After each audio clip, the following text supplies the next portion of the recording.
నమస్తే అండి, నా పేరు Lavanya. Welcome back to Bhimavaram special kitchen. ఈరోజు నేను మీకు స్ట్రాబెర్రీ మిల్క్ షేక్ని టేస్టీగా అండ్ త్వరగా ఎలా ప్రిపేర్ చేసుకోవాలో చూపిస్తున్నానండి. ఈ మిల్క్ షేక్ చాలా చాలా టేస్టీగా ఉంటుంది. మరి దీని ప్రాసెస్ ఏంటో చూసేద్దామా? ముందుగా ఒక మిక్సీ జార్ని తీసుకుని దాంట్లో ఒక 120 గ్రాముల స్ట్రాబెర్రీస్ వేసుకున్నాను. అంటే పెద్ద సైజులో ఉన్నవి ఒక 6 వేసుకున్నాను. చిన్న ముక్కలుగా కట్ చేసుకుని దాంట్లోకి 2 టీ స్పూన్ల పంచదార వేసుకుని ముందు వీటిని కచ్చాబచ్చాగా గ్రైండ్ చేసేసుకోండి. ఆ తర్వాత దీంట్లోకి చిల్డ్ మిల్క్ అంటే ఫ్రిడ్జ్లో పెట్టిన మిల్క్ని ఒక పెద్ద గ్లాస్ దాకా వేసుకోండి. మీకు కావాలి అనుకుంటే ఒక 2-3 ఐస్ క్యూబ్స్ వేసుకోవచ్చు. ఇవి పూర్తిగా ఆప్షనల్ అండి.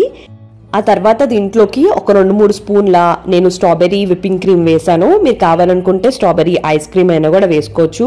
ఒకవేళ 2 లేకపోతే పంచదారని మరొక 2 టీ స్పూన్ల దాకా వేసుకోండి. వేసుకుని ఇదంతా కూడా మెత్తగా గ్రైండ్ చేసుకుని ఇప్పుడు ఒక గ్లాస్లోకి సర్వ్ చేసుకోండి. నేను చెప్పిన క్వాంటిటీ చిన్న గ్లాసులు 2 గ్లాసులు అవుతుందండి. కావాలనుకుంటే పైన విప్పింగ్ క్రీమ్తో కానీ ఐస్ క్రీమ్తో కానీ డెకరేట్ చేసుకుంటే చూడ్డానికి అండ్ తాగడానికి కూడా యమ్మీగా ఉంటుందన్నమాట. అంతే, స్ట్రాబెర్రీ మిల్క్ షేక్ రెడీ.